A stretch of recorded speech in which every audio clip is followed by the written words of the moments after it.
A moment of weakness, a slight miscalculation, and now they're almost here. My ambition got the better of me. That last couple of million likely gave me away. I truly should have walked away. A strange feeling about that transaction lingered. Now they're tightening the net, yet they believe I'm still oblivious. This will provide an advantage. I have enough time to disappear completely, making sure they lose my trail forever. It's fortunate I had preparations in place. But who exactly am I, and who is pursuing me? My current identity holds no significance. It will soon vanish. In just 2 hours, I will undergo a complete transformation. The path my pursuers are following will lead to an absolute dead end before they can gather enough details to expose me. What I am, or will become, is a master hacker, a formidable one, driven by intense fury, with a concise list of targets. I'm going after major cartels, meticulously monitoring their financial movements, and discreetly providing authorities with undeniable evidence. Personally, I've exposed 4 politicians, at least 50 corrupt police officers, a dozen transnational soldiers, and countless other traitors. Furthermore, I've siphoned over $100 million from their accounts, retaining a portion for myself, but directing approximately 80% to various charitable organizations, primarily supporting addiction recovery and rehabilitation initiatives. Why, you might ask? It all began with my younger sister, who became entangled with an undesirable individual. I strongly disapproved of him, but she disregarded my warnings.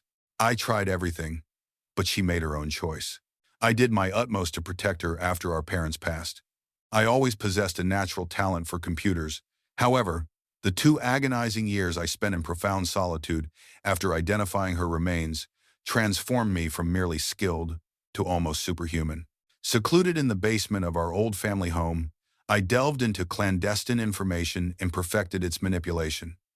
I discovered vulnerabilities in most security systems during those years, damning intelligence about a group of vile criminals who tortured and murdered my sister eventually reached the DEA. Rival factions learned that this particular gang possessed state evidence and was using it for negotiations, prompting them to act more swiftly than official channels. Thus, the government avoided significant legal expenses.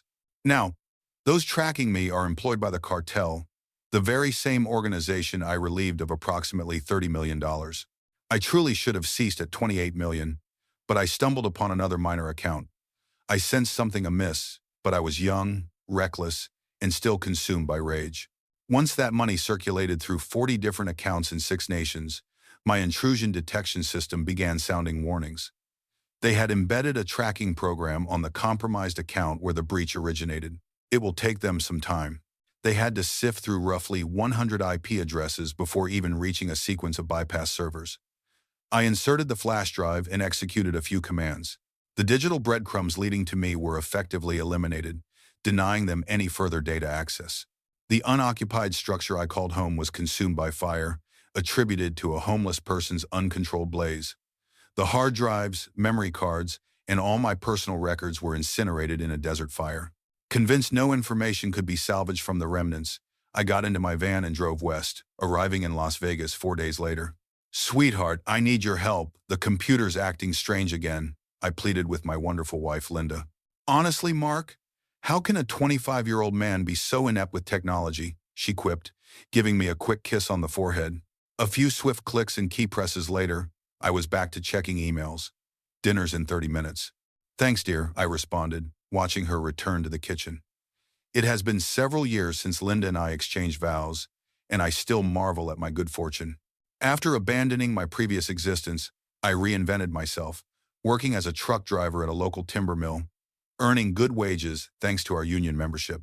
I cautiously withdrew a couple $100,000 from one of my offshore accounts and purchased a comfortable 3-bedroom house on an acre of land.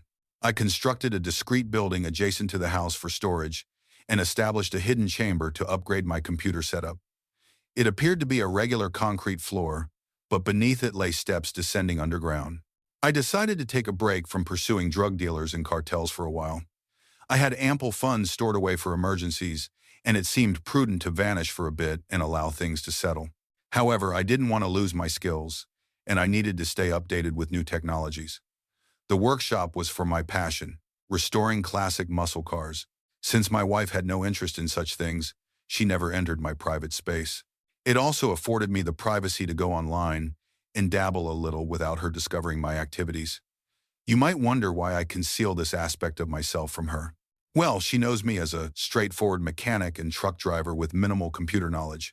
Obviously, when we first met and began dating, I couldn't simply reveal that I was a hacker, known as Ghost in the cyber underworld.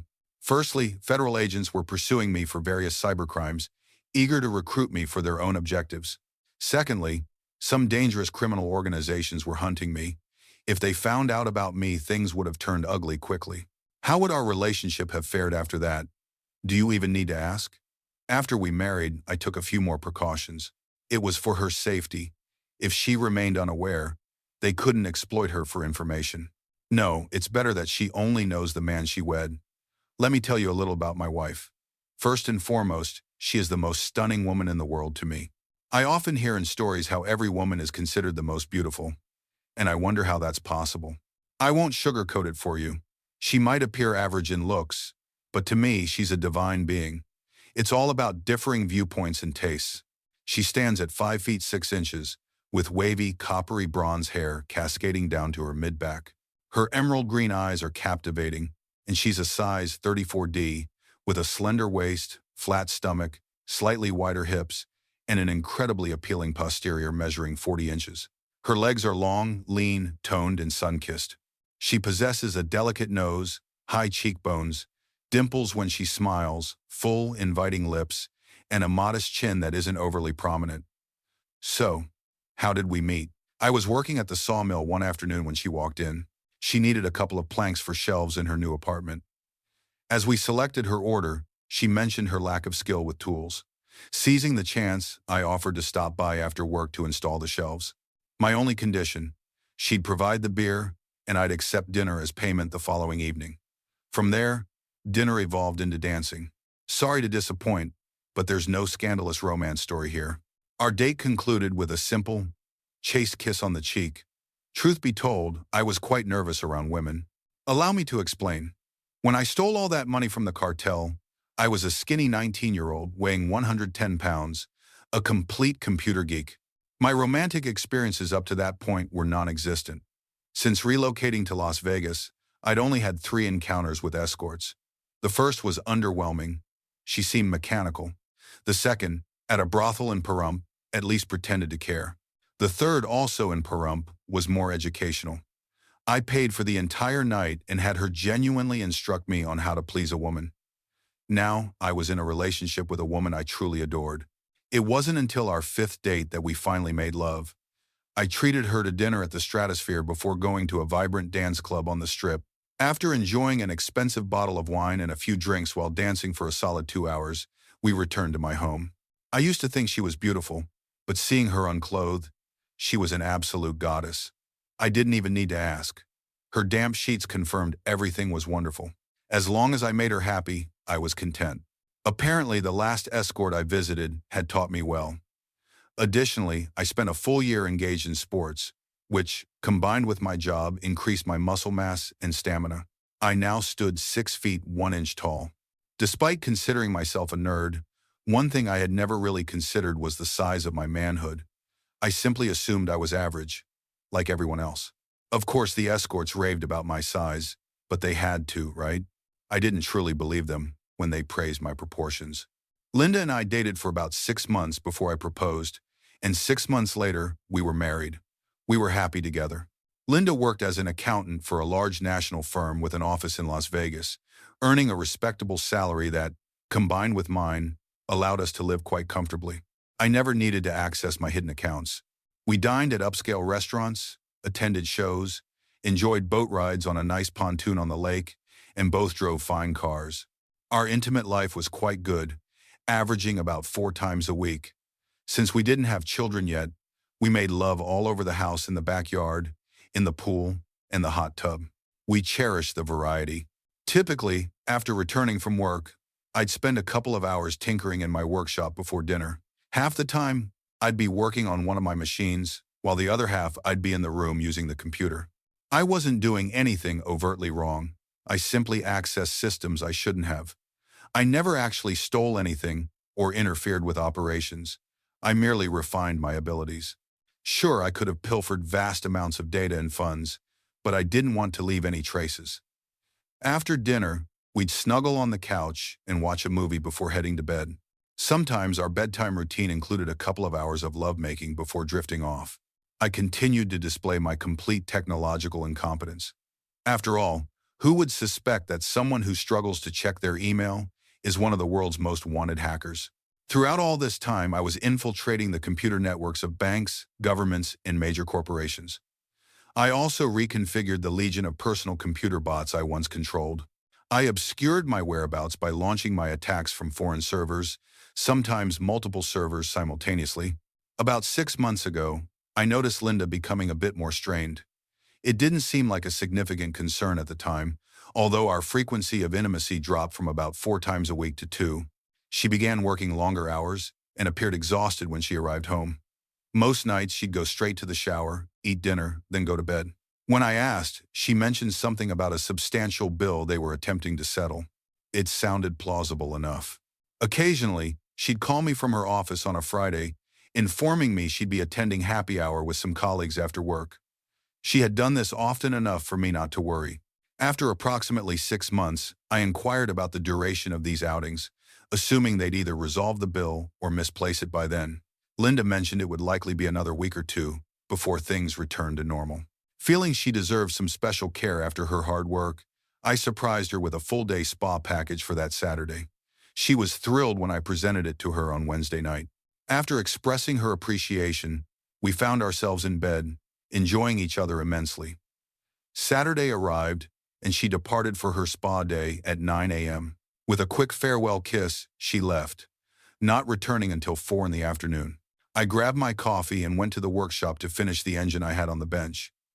After about an hour's work, I took a break and headed to the computer room. Up to that point, I had deliberately refrained from accessing Linda's company systems. It was a principle I firmly maintained, akin to not contaminating your own environment. I was unwavering on this. I never interfered with the company I worked for, nor would I with the one she worked for. After logging in and verifying my security programs, I began to consider the nature of this important account. Perhaps it was worth investigating further, maybe even accessing their servers to see what they contained. Their security was ridiculously easy to bypass. I was inside within minutes. My initial destination, Linda's computer. Since she was working on the project, I figured I could gain some insights from there. Odd. There was nothing particularly noteworthy about the new major clients.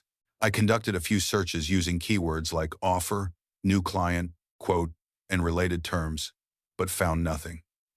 I then delved into her folders. That's when I discovered a locked folder labeled Photos for James. Why did Linda have a folder of pictures for that slimy individual? Yes, I knew who James was. I'd met him several times at corporate events I attended with Linda. Despite her conviction that he was quite proficient with computers, I didn't particularly care for him. It took mere seconds to unlock the folder. To say I was astonished would be an understatement. Inside were dozens of nude photographs of Linda in her office, some depicting her engaged in sexual acts with another man in various positions. What impacted me most was the inclusion of photos of intimate activities she had consistently refused me. I sat there, staring blankly at the images. In that moment, a part of me felt as if it died. Eventually, I snapped out of it and began to consider confronting her as soon as she returned home. Divorcing this deceptive woman was unavoidable. I still had a few hours before her return, so I continued my search for more clues. I suspected this all started about 6 months ago when I first noticed a shift in her behavior. Upon examining her email, I was met with an even greater shock. Several email exchanges revealed that her affair with this other person was far more long-term than I had initially believed. Apparently, they had been involved for about a year before she even met me. If that's the case, why did she begin a relationship with me in the first place? What is truly happening here? Another email mentioned accounting discrepancies with some major clients, as well as their own company, along with something about an offshore account. I switched over to James's computer. There, too, were photographs of Linda, some showing her in what appeared to be a motel room and in another man's bedroom. Realizing I needed more time for this, I decided to make copies of both his and Linda's computers, as well as their folders on the company network, onto a spare drive on my server. Out of habit, I checked the personnel folder on the server, and paused when I noticed my name on one of the folders. Before disconnecting from the network, I discreetly installed monitoring software on both computers and the server, ensuring that all their activities would be redirected to my system. Needless to say, work on my cars took a back seat for a while. When Linda returned from her spa day, she expressed her gratitude with a night of passionate lovemaking. Yes, I was disgusted by her actions, but I'm only human. I couldn't pass up the chance for incredible intimacy with such a beautiful, eager, and energetic woman. She could be pure evil, and I'd still seize the opportunity. In my perception, she was exactly that. Come Sunday, I returned to my workshop. Linda was still asleep, so I took the chance to access her phone and install spyware on it. This way, text messages would be silently copied to my computer system, and all phone calls would be monitored and digitally stored on a separate hard drive. I'd also be able to track her online movements. Linda left around 10 a.m., mentioning she was meeting a friend for a shopping trip. Since she had disabled the Find My Friends app on her phone, I resorted to hacking into her car's internal GPS to monitor her movements. Surprisingly, she indeed went to the mall. Once I confirmed she wouldn't be back soon, I took the opportunity to retrieve her laptop. My first task was to duplicate all its contents onto another hard drive. Subsequently, I installed a keylogger program and configured the camera for remote access. Aware that I didn't have much time before returning the laptop to its original location, I quickly skimmed through her browser history. It was then that I discovered a second email address. I also noticed multiple visits to a bank in the Cayman Islands that would require further investigation later. I wiped off some grease and oil from my hands and face to create the impression of having worked on the car when I heard Linda return home. Then it was the usual routine: shower, dinner, a movie, and off to bed. For a week, I meticulously maintained the appearance of an unaware, caring husband. Each evening, I'd head to the workshop, ostensibly to tinker with one of my cars for a couple of hours. In reality, I was sifting through vast amounts of data I had collected. Then, on a Tuesday evening, I stumbled upon an exchange between Linda and James that captured my attention. James cautioned her about deleting the browsing history on my laptop after using it. Why did she need my laptop? Sure, I had configured my laptop to connect to servers right after purchasing it, but the idea of spying on myself had never occurred to me. The following evening, while reviewing the day's updates from their work computers, I noticed another data stream incoming. Instantly recognizing it as from my personal laptop, I prioritized it over everything else. As I delved into this new stream, it became evident that money transfers were happening. I activated the laptop camera and redirected the feed to another screen. Linda was working on my computer, Bluetooth earpiece in place. The microphone captured her voice during a phone call. Using a third screen, I initiated a live feed of her conversation. I watched and listened as Linda, under James's direction, transferred around $50,000 from a fabricated account at their company to a bank in the Cayman Islands, and all this was orchestrated through my computer. After completing the task, she wiped the day's history and logged out. What is truly happening here? I hadn't yet had a chance to inspect my personnel file from their HR folder. To make matters worse, I discovered I had been appointed as a computer security consultant, without my knowledge, of course. James, as the head of their IT department, apparently made the hiring decisions. Furthermore, I found several payments for my services, all directed into the Cayman Islands account. It was clear I was unknowingly drawn into a scheme where Linda and James used my computer and IP address to transfer large sums of money from a fraudulent account at their company to an offshore bank. Additionally, I learned of Linda and James's affair even before meeting Linda. I could sense I was being pulled into something sinister. It was time for a shift in strategy. Now, fully aware of the situation, I needed to assess the scope of the problem and devise a course of action. It was dire. Upon examining the Cayman Islands account, I discovered nearly $10 million hidden away. Reviewing the transactions, I noticed they began about 6 months after Linda and I got married. They had also attempted to conceal the computer used to execute the money theft, adding to the complexity. A deeper dive into my personal file unearthed several alarming warning signs. When the situation inevitably exploded, I was directly in the line of fire. So, what's my next move? Surprisingly, it wasn't too difficult to act calm around this woman. If she desired physical intimacy, I indulged her. As things progressed, I found myself enjoying both of them. What can I say? She's attractive. Yes, I seized every opportunity for closeness with her. The following Saturday, I delved into her emails from the beginning of our relationship. That's when I discovered they had chosen me as their scapegoat from the start. While she found me appealing and believed being intimate with me wouldn't be an issue, she harbored concerns about my apparent lack of computer skills. James, on the other hand, saw it as an advantage. The less I knew about computers, the less likely I was to uncover their plot. Now it was time for a plan of retaliation. I began orchestrating everything. First, I opened a couple of new bank accounts. Then, I activated the bot army I had assembled. Most of these bots would serve as a diversion, but I had a small group that could be traced back. It would present a challenge, requiring a skilled hacker to trace it to its origin. I didn't want it to be too straightforward. Naturally, I deleted the personnel folder containing my name from Linda's company servers. Additionally, I hacked and modified all file transfers conducted on my laptop to display a different IP address. To prevent a recurrence, I unleashed a powerful virus on my laptop and disconnected it from my covert servers. Later that evening, when I checked my email, I discovered that a virus had destroyed my laptop from the spam I had opened, virtually rendering it useless. I wasn't surprised to see concern etched on Linda's face when she saw the damage. The next morning, I came across a conversation between Linda and James. Apparently, they were nearing the completion of their scheme. They just needed 2 more transfers to secure another $10 million before springing the trap on me. The plan was to suddenly expose the theft. Naturally, since Linda would be the one to make the discovery, she would lead the investigation. Meanwhile, James, as the IT manager, would oversee the cyber aspect. No wonder all evidence pointed directly at me. Linda, of course, would file for divorce while I languished in jail. Then, in about a year, she'd marry James. Sure, there might be some suspicion regarding Linda's possible involvement, but she would deflect by citing her investigation and her belief that I had been hiding my computer knowledge from her. Moreover, it would appear evident that she was a victim, as I had specifically targeted her and exploited her to gain access to the company's computer systems. They chuckled at the idea of me facing questions about the missing money when I was completely unaware of what the police were talking about.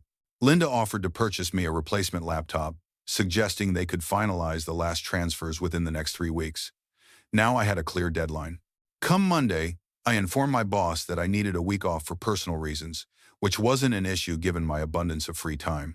I searched the internet to find the toughest, most ruthless divorce attorney in town and scheduled an appointment for the following day. While they believed they had a 3-week window, they'd be lucky to make it to 2. Upon returning home, I powered up the computer and got to work. I accessed James's home computer. For an IT expert, you'd think he'd be smart enough to power it down when not in use, but no such luck. He merely turned off the monitor. I routed his computer through a server in Belarus, though ultimately the connection would be erased. His computer would be a dead end for anyone attempting to trace it. The cartel I infiltrated 5 years ago had at least taught me a thing or two about security. Despite changing their accounts and passwords, they still utilize the same banks. Updated passwords are only effective if you don't store them on personal computers, which are vulnerable to phishing attacks embedded in email links, promising products any multimillionaire would desire. This was just the initial stage. I'd deal with James after I finished with Linda. James wouldn't survive this, and I still needed him to bring Linda down. As per my routine, I headed to my workshop to tinker with my car. Meanwhile, she rushed off to Walmart to buy a new laptop for me. During her absence, I established the foundation for the scheme. It was vital for her to be present at home when using the computer. If she could prove she wasn't home, she'd have an alibi. I couldn't allow that. Upon her return, she messaged me that she'd bought the laptop and estimated it would take about an hour to set it up for me. I expressed my thanks and got to work. Initially, I severed all connections with James. Despite my dislike for her, I still didn't want her to suffer. James would likely face torture and death, while Linda might only end up in prison for decades. Who knows? I established a separate server route to Linda's laptop, providing a direct link to her work computer and then to the company servers. $20 million was channeled from the company into 4 accounts under her name. Travel arrangements were finalized, securing a one-way ticket for her to the Cayman Islands on Thursday morning. Before she left her computer, I removed James from her contacts, deleted all emails with him, and wiped the account's history clean. Subsequently, I removed all my spyware.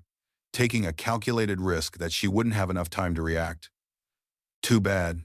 Next, I terminated and erased the connection with her laptop. After completing these tasks, I remotely disabled the wireless router in the house. I possessed a separate, superior router in the workshop. Unbeknownst to her, a message appeared from the spyware I planted on her phone.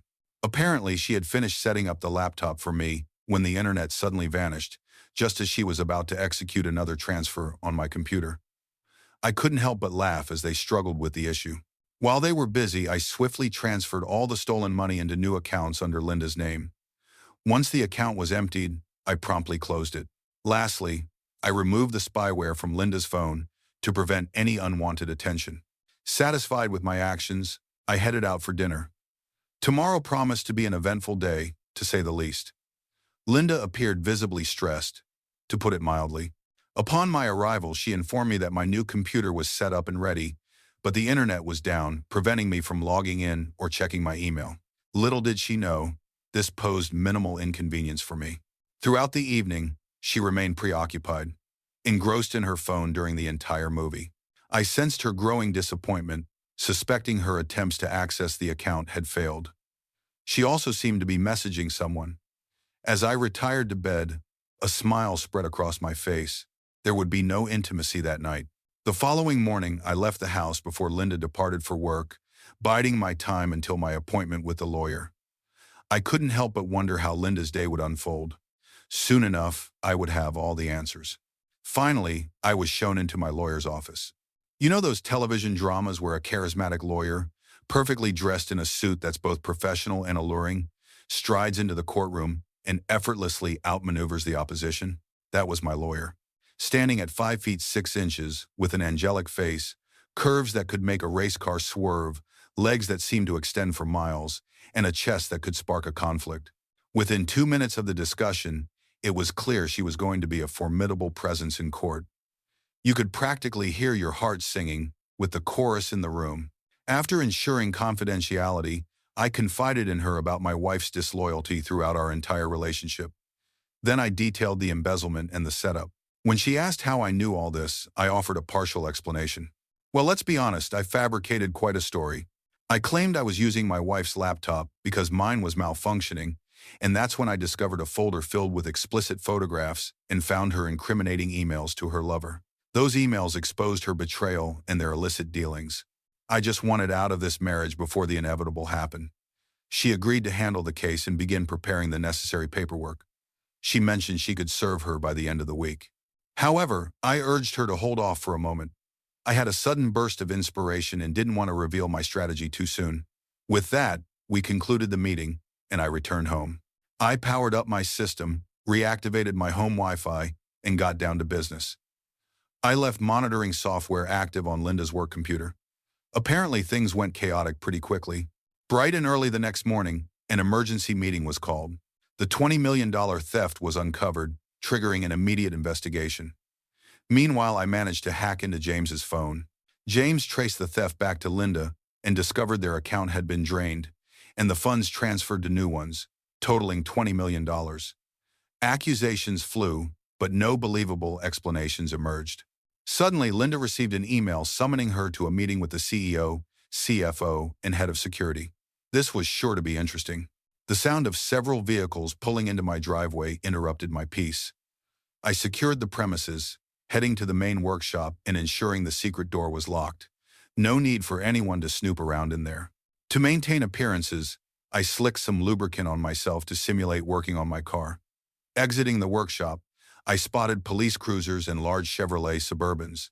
The officers wore standard uniforms, but those emerging from the SUVs sported windbreakers with FBI emblazoned on them. Curious, I barely glanced at the warrants before escorting them into the house, offering full cooperation since I had nothing to conceal.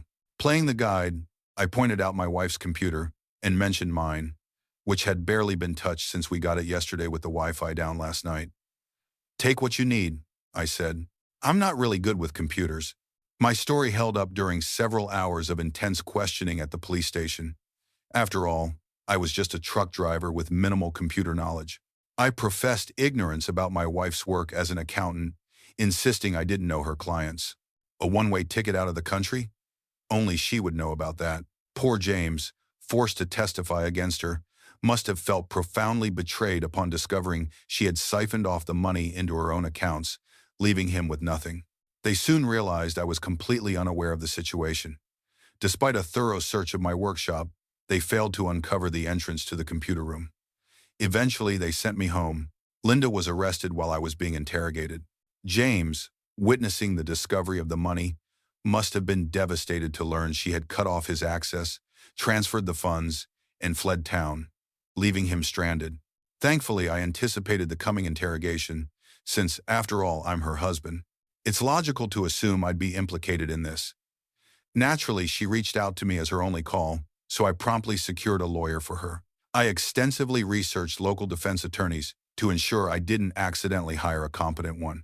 Instead, I intentionally chose a subpar lawyer, aiming for her conviction and full sentence. What's fascinating is the federal nature of this case. There's no parole or early release. If sentenced to 20 years, it's 20 years served. I attended her bail hearing, using our house as collateral to secure her release. Due to flight risk, she wore an ankle monitor. Despite my contempt, I maintained the facade of a caring husband. Fortunately, her distress spared me any marital duties. Her phone, seized as evidence, was quickly replaced by me, complete with my monitoring software. Oddly, James blocked her when she tried to contact him. He refused communication, aware he'd testify against her. Stubbornly, she rejected a plea deal, adamant someone had framed her. She truly believed she'd prevail. Admittedly, she did take half the money, but not all. Nor did she use that account, her own computer, buy a ticket, or fire her partner. The money was returned without issue. The trial amused me, watching James testify against his lover. Computer records revealed his internal conflict. He believed she planned to escape, abandoning him. Linda felt betrayed by her supposed soulmate, leading to her imprisonment. I felt triumphant during the 3 days of his testimony, witnessing her transformation from affection to resentment. Despite her efforts on the stand, the overwhelming evidence left her unable to provide a credible defense. She now faces a 20-year sentence in federal prison. With the trial concluded, it was time to deal with James. I had a cunning plan for him, though he'd never know it was me behind his downfall. Such a scheme would be deeply satisfying. I instructed my lawyer to update the divorce papers to reflect Linda's conviction and lengthy imprisonment. Within days, she was served. Setting up new accounts in Geneva and the Cayman Islands, linked to James, I subtly left traces on the dark web, all pointing to his IP address. The ghost of my past exploits resurfaced after 5 years, sparking discussion among hackers. Now the challenge was to leave a trail convincing enough to implicate an experienced hacker, yet subtle enough to cast doubt on my involvement. I navigated through 10 servers spread across 6 different countries. Eventually, I deployed a legion of bots and initiated an assault on the initial bank. After gaining access, I located the 2 target accounts and moved them to James's newly created accounts. With that task completed, I halted the bank attack, severed my connection to James's computer, and monitored the dark web for any reactions. While I didn't anticipate immediate consequences, vigilance was paramount. The following morning, another bank suffered an attack, resulting in the draining of 4 additional accounts. Now $20 million resided in the account I had established for James, prompting a search for me, though they would not find me. The digital trail would eventually lead to the Phantom. Various dark web hacker forums erupted with activity, indicating a group tracking the trail, likely the same one from 5 years prior. It was time to bring this to an end. Returning to the bank, I bypassed James's computer and transferred $20 million to another account in Switzerland, ensuring no trace of the transaction remained. I had no worries about the cartel reclaiming that money. After re-accessing James's computer, I launched a targeted attack on a bank account containing a tracker. This time, the sum was insignificant, only $2 million, important solely for the tracker it carried. Last time, I fled because I was aware of the thefts and understood how the beacon functioned. If I hadn't been informed about the money transfers or the accounts I possessed, and if I hadn't been aware of the tracker linked to that final account, I would have been apprehended. I'm eager to see how James will attempt to explain all this to them. It would be amusing to watch them question him about the money when he's completely unaware of what funds they're referring to. Now it's time to cut ties with his computer and eliminate all traces of my participation. This occurred a week later. I cleared out my computer room and repurposed it as a storage area. While I was finalizing paperwork for a property I had bought in Montana through an anonymous C corporation, a news report aired about a missing person. James hadn't reported to work for a couple of days, and his whereabouts were unknown. His vehicle was discovered abandoned in a shopping center parking lot, yet he remained elusive. I wondered where he could have gone, but I had to return to packing. "No," I shouted as they used the cattle prod on me once more, trying to extract information. "I swear I don't know what you're talking about." "Crap, Mr. Ghost," they retorted. "This time you slipped up. The tracking software led us directly to your computer. We found all the data on it. We recovered $2 million from the recent hack, but we want to know where the remaining $20 million is, along with the $30 million from 5 years ago. Give us this information, and we'll end your suffering swiftly. Keep lying, and it'll only get worse." However, I'm clueless. They seized me as I was about to enter my car at the mall. I felt a sharp prick in my neck from a needle. Then darkness enveloped me. Several hours later, I regained consciousness aboard a private jet, securely fastened to my seat. That's when the interrogation began. I had no idea what they were referring to. They repeatedly called me Ghost and inquired about the money they claimed I had stolen a few days prior. Allegedly, $20 million had vanished, along with another $30 million 5 years ago. My assertions of ignorance fell on deaf ears when confronted with undeniable evidence on my personal computer. I was utterly stunned. I could provide them with the information they sought and receive a quick end. Alternatively, they would prolong my remaining, albeit brief, existence into relentless agony. I sealed my fate when I realized I had no answers to offer them at present. Suspended unclothed, from the ceiling of a bunker buried deep within the jungles of Colombia, I endured unspeakable torment. My legs were forcibly spread, granting them access to my genitals with the aid of cattle prods. It's been 3 excruciating days. On the initial day, I endured beatings for my silence. The following day brought the sting of a whip. Today, it's the agonizing shock of cattle prods against sensitive areas. I truly wish I could provide them with answers. I dread what tomorrow, the day after, and the subsequent days might bring. James departed over a month ago. His mutilated body was discovered on a Colombian roadside yesterday. Mark will vanish by day's end. After one final stop, I'll embrace my new identity. I've already sent all my possessions to a Denver storage facility, funded anonymously via bank transfer. Linda was escorted in and shackled to the table across from me. She appeared worse for wear. Orange certainly wasn't her color. No makeup, hair slightly disheveled, bags under her eyes. It seemed prison hadn't agreed with her yet. "How are you holding up?" I inquired. "Please, Mark, you've got to help me." "I'm innocent," she pleaded. "Linda," I sighed, "there's nothing I can do for you. Besides, we're getting divorced. Please, Mark, I didn't do it, and I don't want a divorce. Just sign the papers." "Linda, it's over," I insisted. "Please, Mark, talk to James. He can help me. We were friends once." "Please reach out to him," she implored. "Have you heard from James?" I asked. "No, I kept hoping he'd visit, but he never showed," she replied. "Well, he'll never come now. He was eliminated in Colombia." Her face drained of color and shock. "No, he couldn't have," she protested. "Perhaps he didn't know, but they believed he did. Now, Linda, it's best you sign the divorce papers and move on." "But you're leaving me with nothing," she cried. "You won't need anything here. You'll be here for the next 20 years.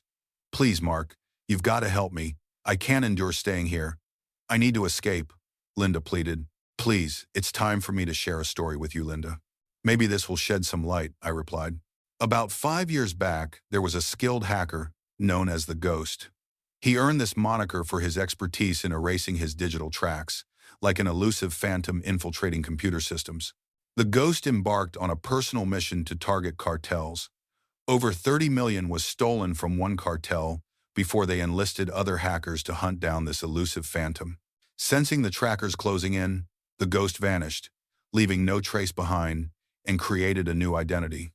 He ceased all digital activity except for occasional minor hacks for practice. To those around him, he appeared technologically incompetent, even to his wife. Yes, he fell in love and married. He cherished his wife deeply, but after 3 years of marriage, he stumbled upon a shocking truth. His wife was unfaithful, maintaining a relationship with her real boyfriend throughout their marriage.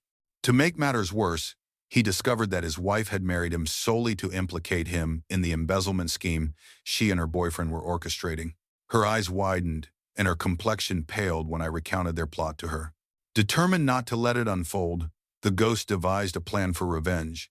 He hacked into their devices and work network to gather evidence, shifting the blame away from himself and directly onto his wife. He also ensured her boyfriend would believe she was cheating on him. The ultimate blow for his wife was orchestrating her lover's testimony against her, resulting in her lengthy imprisonment, shattering their hearts as they felt betrayed, much like he felt betrayed by his wife. I explained. "You," she gasped, processing the revelation. "Continue." With his wife taken care of, it was time to pursue her lover. Since the cartel was still hunting the phantom, why not exact revenge and make them believe they finally captured their target? So Ghost utilized his wife's lover's computer to steal a large sum from the cartel. Unfortunately, Ghost made a small error, leaving a trace back to the boyfriend. Consequently, the cartel traced the hack, leading to the boyfriend. Authorities suspect he endured torture for over a month before succumbing. Regrettably, he lacked the information the cartel sought. None of this is real or substantiated, but I thought this fictional account might help you cope. While I believe you are not entirely guilty, as the evidence suggests, you're far from innocent. Just sign the papers. Imagine the consequences if someone discovers evidence portraying you as an informant. Her face flushed with fury. "You damn fool," she yelled, lunging towards me. The guards promptly restrained her, securing her to the table with short chains, preventing her from reaching me. As they escorted her away, shrieking, I exited, heading to a cheap disposable car parked at the mall, leaving Mark behind. I walked to my true vehicle, awaiting me, ready to drive away with my new identity.